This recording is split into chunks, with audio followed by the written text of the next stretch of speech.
In 1932, Washington was under siege. The capital was surrounded by over 10,000 unemployed veterans of World War I from all over the country. Their only assets were the bonus certificates they'd been given after the war, which promised a cash bonus sometime in the future. They needed it now. At the end of May 1932, nearly 10,000 bonus marchers occupied the nation's capital, and tens of thousands more were on their way. Washington to get my bonus, and I'm going to wait for it till I get it if I have to wait till 1945. What that brought you to Washington? Well, to beat the Undertaker, spend the money before the Undertaker gets it. I know who's made this country worth living in. It's just you fellas. Look, makes me so damn mad a whole lot of people speak of you as tramps. By God, they didn't speak of you as tramps in 1917 and 18. No. Take it from me, this is the greatest demonstration of Americanism we've ever had. Pure Americanism. President Hoover was left to deal with the veterans when the Senate rejected their demands. The marchers had stayed, camped out in central Washington.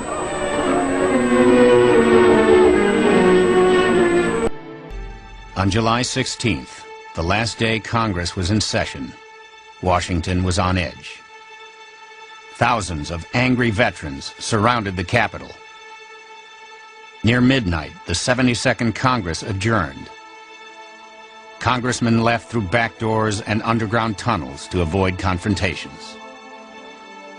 The situation had come to a head. The president ordered the evacuation of the veterans from downtown Washington. Now you bring in the troops. When MacArthur moved his troops to the affected area, he knew exactly what he was going to do. And he adorned himself in his dress uniform along with his major aide, Dwight D. Eisenhower. The force stepped off at 4:30 p.m.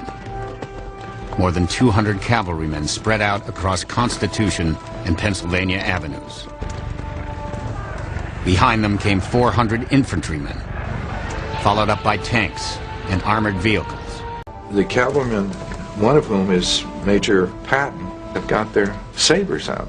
The soldiers donned gas masks and without warning began hurling gas grenades at the veterans. The troops advanced, some jabbing with bayonets. It's war, the greatest concentration of fighting troops in Washington since 1865. I knew something was going to happen, that they might be attacked. And I had a press card, so I passed the police lines, and then I saw the soldiers advancing into the camp. And when confronted with this, the men all stood there and said, "Stand firm as long as you can."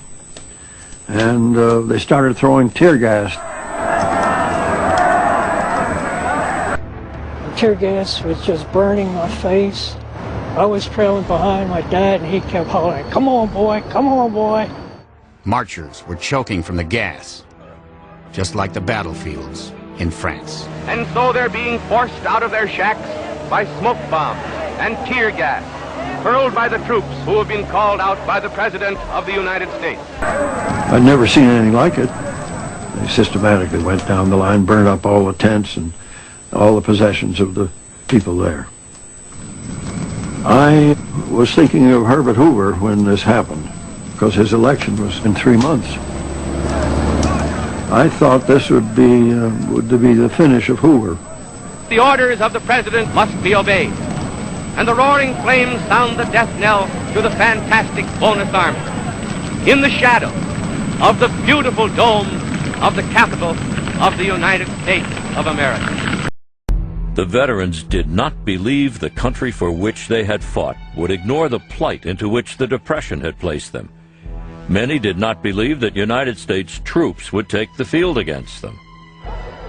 By early evening, most of the marchers had been driven across a drawbridge that led to their main camp.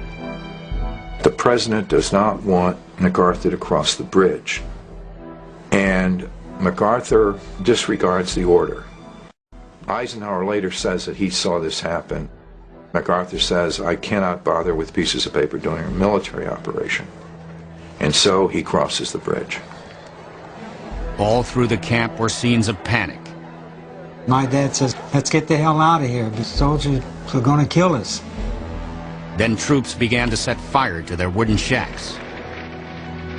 One reporter wrote, the blaze was so big it lit the whole sky. A nightmare come to life. The president looked out a window of the White House in the direction of the fire, then retired for the night. And the roaring flames sound the death knell to the fantastic bonus army that ends so disastrously in the shadow of the capital of the United States of America. The morning after the bonus rout, public sentiment took a dramatic turn against Herbert Hoover. If the expulsion needed a human face, it came in the person of Joe Angelo, whose story was published across the nation. Joe Angelo gets the Distinguished Service Cross for saving Patton's life on the battlefield. The next morning, Angelo comes to the burned-out field to see Patton. And Patton says, take this man away, I don't want to see this man. The BEF was broken up. The men returned to some city or other, there to roam the streets, hopelessly seeking work or to shuffle in bread lines. There they remain, crying examples not of the need for the bonus, but of the need for a new American system.